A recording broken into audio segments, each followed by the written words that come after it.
আমি শাপলাগলি ভোট করছি। নির্বাচনের পর থেকে যে 7-8 দিন ওরা প্ল্যান করতেছে যে আমাকে কিভাবে মারবে।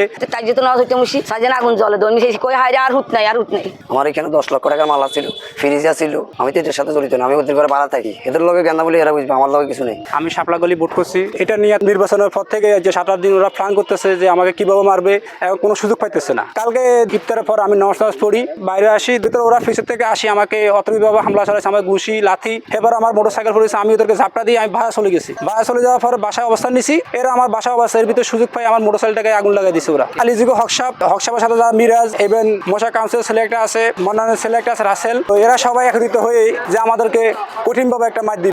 আমার মালিকের মারা শুরু করছে হকসাপ, এরা 10-15 জনে। আমি চলে গেছি মস্কারে তো নাইছি, আমি দোকানদার মতো করে বাইরে চলে গেছি। রাত্রে 3টা বাজে আমার ঘরে আগুন দিতেছে। আমার এখানে 10 লক্ষ টাকার মাল ছিল, ফ্রিজ ছিল, একটা মোটরসাইকেল ছিল, একটা রঙিন টিভি ছিল।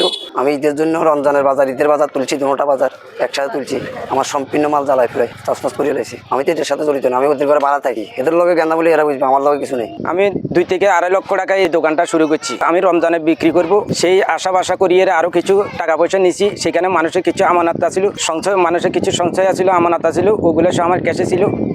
আমার ওই টাকাগুলো সহ আমার দোকান সহ আমার অনুমানিক 3 লক্ষ টাকার মতো ক্ষয়ক্ষতি করে নিচ্ছি। তাই যেত না হইতে মুশি মানুষ সাজেন হাজিম গেছে সিরকে সাজেন আগুন জ্বলে দই মিশে কই হায় আর হুত নাই আর হুত নাই। হুতদিন আলাদিন লই গেছে উত্তরে বাই দিয়ে কইতে না হেরার বউ দেই সিক্কি দিয়ে সাজেন টইন চলাই না আগুন ছাড়ি কোনা জ্বলে। এই সিক্কির লাগে হোলাই হই গেছে এনে দল হই গেছে বউ হইছে একখান হল হইছে এনে আঙ্গো বাইতেন মহিলারা আছে, মহিলারা ব্যাকে হলার করে সিরকে হেরার আমি ডাইল খাতি বিতে উঠে গেছি। এনসিপি দল করার কারণে এই পর্যন্ত হেরে কুদাইতেছিল বা টোয়াইতেছিল, ফাইতেছিল না। কালকে বাড়িতে আসছে, বাড়িতে আসার পরে দোকানে আসছে, দোকানে আসার অবস্থায় আটকায় ধরেন হেরে মারধ শুরু করছে। মারধর করার পরে প্রশাসনকে খবর দিয়েছে, প্রশাসন আসছে, যে লোকে মানে মারতেছিল হকসাপরে নিয়ে গেছে। নিয়ে যাওয়ার পরে থানার সামনে নিয়ে আবার হকসাপরে ছাড়িয়ে দিয়েছে।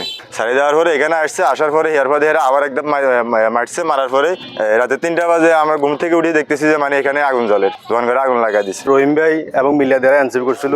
আগের থেকে এদেরকে মানে হুমকি দেয় যে মারবো, ফিটবো, কাটবো, তারপরে আপনার ওই দোকানপাট জ্বলাই দিব। এটা নির্বাচনের রাত থেকে এখনো মানে বলতেছে আর কি। তো কালকে রাতে তো তারা করিয়ে দিছে, তারা পিটলো, তার হুমকা জ্বালা দিল, তারপর আপনার দোকানপাট পুড়ে দিল, কথা বলছেন নি। তারপর মনে করেন এলাকাবাসী সবাই জানে এরা যেন হুমকি দেয়।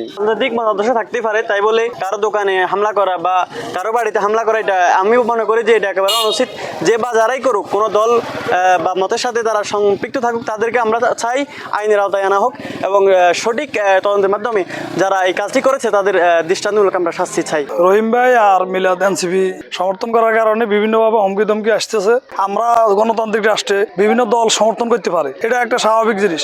কেউ এনসিপি করবো, কেউ বিএনপি করবো, কেউ জামাত করবো, কেউ আওয়ামী লীগ করবো, কিন্তু দিন শেষে আমরা এই এনসিপি করার কারণে পুরা এলাকাতে যারা এনসিপি করছে চিহ্নিত, এরা পরিপূর্ণভাবে ভুক্তভোগী এবং এদের অত্যাচারে আমরা অসহ্য এবং রাস্তার উঠতে পারতেছি না। বিভিন্নভাবে আমাদের বাড়িতে হামলা, আমাদের গরু নিয়ে যাবে, আমাদের ঘরে আগুন দিব।